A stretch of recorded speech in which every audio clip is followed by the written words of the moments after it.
back. Chapter 6. Why you should stay until the end. I left the house the next morning. No big final scene. No flames, no police. Just quiet, gray daylight, and the sound of my own footsteps on the gravel. No one talked during the drive back. Dr. Hale looked 10 years older. Jenna stared out the window, eyes red.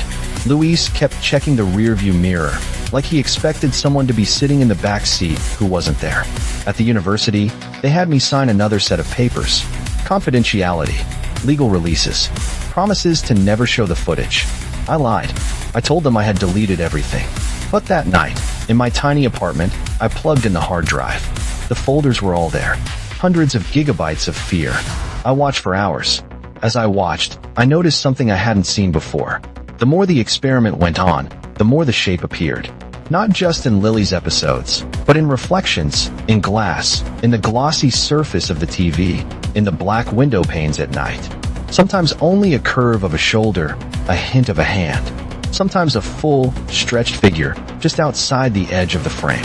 And as I watched, the room around me grew colder. My screen began to flicker, jumping between past and present. For a second, instead of Lily's face, I saw my own, staring blankly into the lens, something tall and dark behind me. I pulled the plug. The screen went black. In that blackness, I saw my reflection. And behind it, for the first time not in glass, not in a screen, but standing in my dark little apartment, was the shape from the house. Head tilted, fingers too long. He stepped closer, but made no sound. His face was wrong, like someone had tried to draw a human from memory and failed. The eyes were just hollow, white circles sunk deep into the skin.